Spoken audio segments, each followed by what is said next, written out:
Hey, I'm Sam Richardson, co-founder and brewmaster at Other Half Brewing Company, and I'm going to talk to you about hops.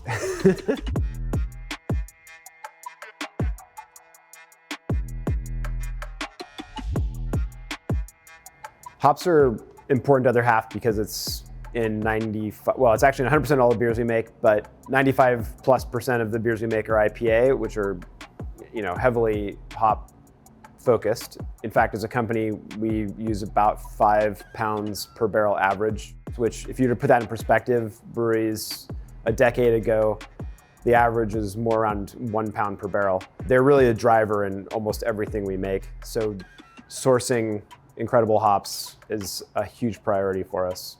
So over time, our uses evolved quite dramatically. When we started, we were the leading edge of New England style IPA. Our first year, we were much more of a West Coast IPA brewery because that's my own personal brewing history. Right around the end of that first year, we started playing a lot more heavily with New England IPA, which was a new style at the time. And it's definitely a style that demands more hops.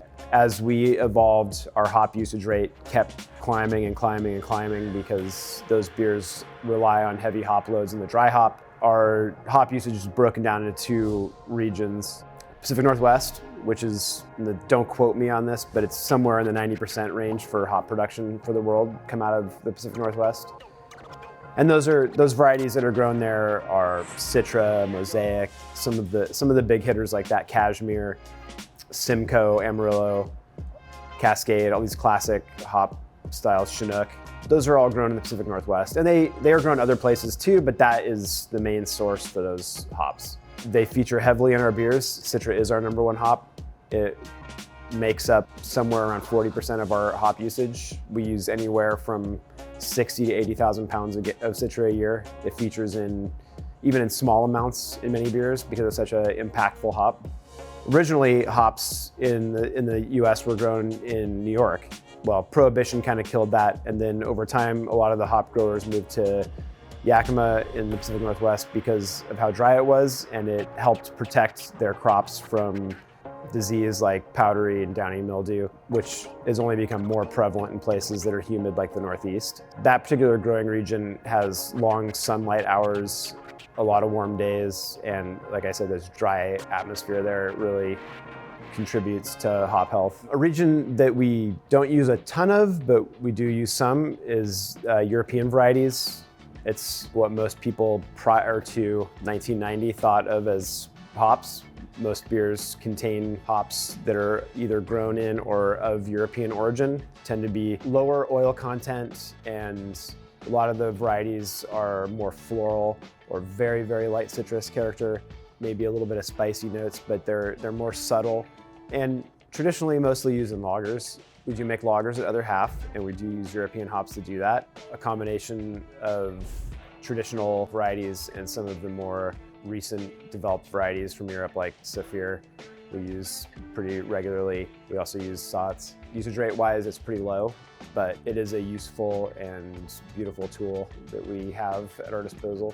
Our second biggest region after the Pacific Northwest would be Southern Hemisphere, which for us comprises New Zealand and Australia. The main thing coming out of Australia is Galaxy. We've always heavily used that hop. We also use a few other varieties like Enigma, Vic Secret, Eclipse, but they tend to be role-playing hops rather than hops we use regularly as single hops. And then really, we have a pretty big focus on New Zealand. New Zealand is a very unique growing environment. They're in a pest-free situation because they're isolated, and they have a really unique terroir. Their hops tend to be super high in thiols, which are one of the compounds that gives tropical character to hops. They're just very, very pungent. And I also find for us, we see a huge amount of longevity in our beers made with New Zealand hops. The hop character really hangs on for a very long time, which is great when you're putting beer in cans. Some of the more prominent New Zealand hops we use: Nectaron, Nelson, Sauvin, Matueka, Rawaka. Those are the main players. We have a few others we use periodically, Waidi, Kohatu, and they're all very unique. New Zealand just has a very unique growing environment and flavor profile. Let's not forget Peacherine. There's not a lot of it to go around at this point, but it's a unique hop that we've been getting from Freestyle Hops, who we work directly with and have since their inception. And they have their own breeding program, as well as the breeding program at Plant Food in New Zealand that New Zealand Hops works with. They're really pushing a lot of interesting hops out into the market from New Zealand at this point because of the breeding programs. I don't know, my favorite things about hop harvest, I'm not gonna lie, I really into taquerias, and going to Yakima every year is an opportunity to just eat as many tacos and burritos as I possibly can, and tamales. One of the best places to eat on earth. One of my favorite stories about harvest in New Zealand, and it's not really, there's nothing amazing about this, it's more just the context of the situation, being in a hop selection room with the folks from Cellar Maker and the folks from Cloudwater. And the guys from Cellar Maker are very intense about hops. I think they're some of the best in the game at picking out hops, doing selection every year.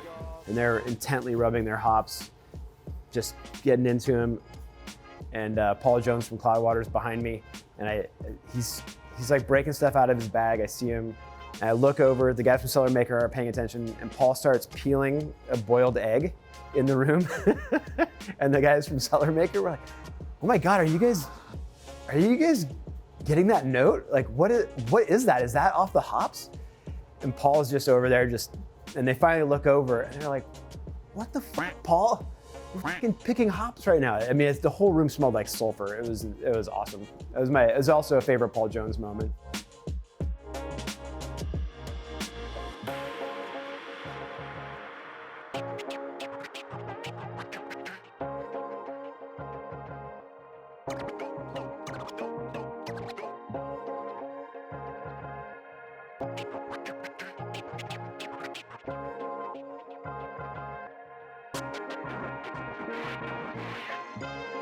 Can we use AI to make me look really cool, or? Ooh, yeah.